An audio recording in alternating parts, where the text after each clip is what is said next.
This is a discussion to better understand who is Lauren, who is B2Me marketing. So before we get into the depths of business and what you're seeing happening in the channel, who is Lauren Keeves? That is a very big question. I am a big nerd at heart.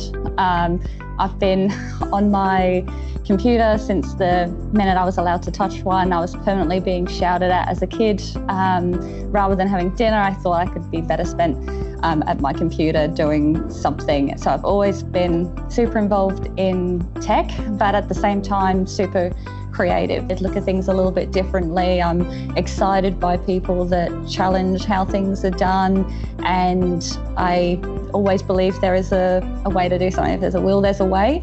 Doing that, taking creative ideas, challenging what's possible, and then bringing it to solutions. That's awesome. Well, I'm inspired just listening to you and that general purpose of not just doing something we're passionate about, and yes, there's a commercial pursuit that we all drive, but also deeply passionate about supporting others in their journeys as well. But what are some of the key challenges, I guess, you see in these tech partners that you work with today?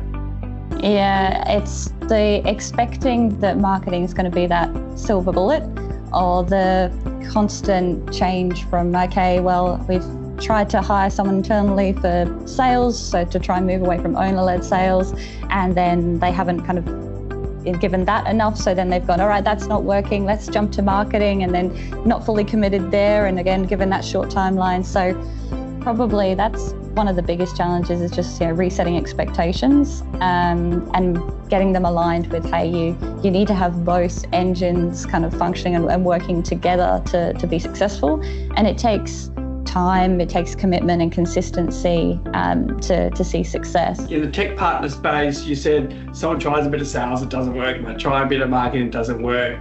And really it needs to be a joint, consistent effort over time, and you will see those results.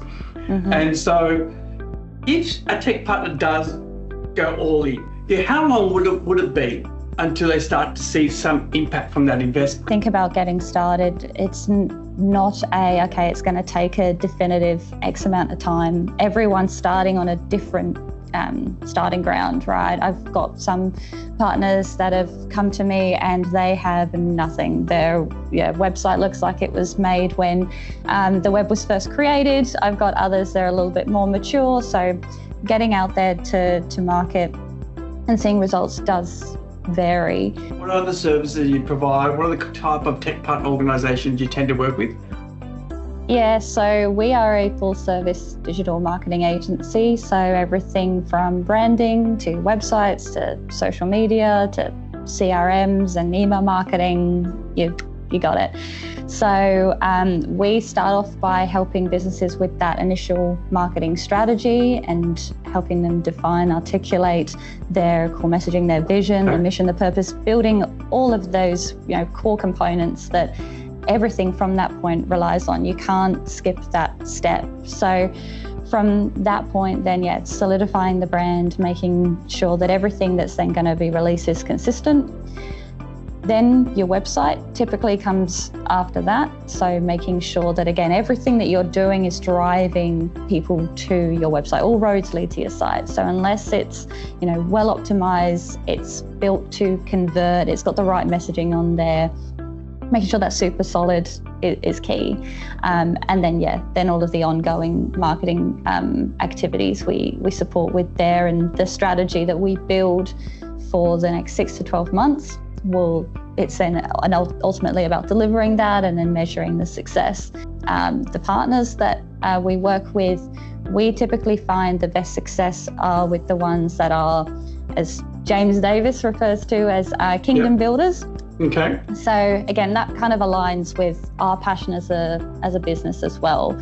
As a business owner, how do you find the time to kind of keep up with the pace and the time you spend on understanding the pace of innovation in your sector while still managing a successful business?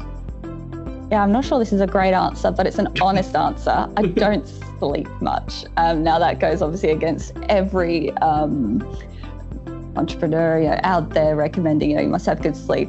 I get enough hours, but it's yeah, it's a constant race of keeping up, especially with obviously the introduction of AI, and everyone's challenging the way things are done, and marketing's probably the first one that AI has come after. You know, if only it was coming after the jobs that we didn't want, like doing the ironing or the cooking or the cleaning. Instead, we've got AI doing the stuff that that we enjoy. But it's pushing us to be better. What do you see? What are some of the key things I guess you're seeing in the industry, or what do you predict are some of the things that are coming ahead of us? LinkedIn obviously is evolving. Video viewing has increased by 36% in the last year, and video is growing at 2 times the rate of original post formats. So video is what LinkedIn is going to start prioritizing. It already is, and they've made that recent announcement. So with the rise of video, firstly, more people need to get on that bandwagon because that's what everyone's consuming. But with the increase, that does mean that there's going to be a higher demand for, the bar's going to be higher for better quality, creativity and differentiation. So everyone, again, doesn't look the same. The messages are different and they're unique to them. The other one is lead magnets. So that term, you may be familiar with people, producing these really rich ebooks or this 27-point checklist that you can go and download and get people's details, and we can follow up. A lot of MSPs have spent years doing that, and we've built many and been successful in the past.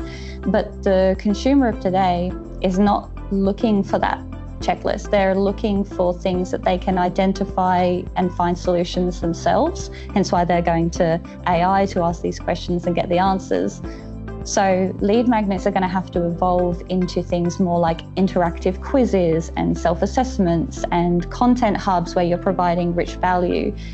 What would be your final piece of advice to any tech partner out there? What's that step? What's that refresh point they're taking July 1 to be able to look forward and drive that next wave of engagement in the organisation?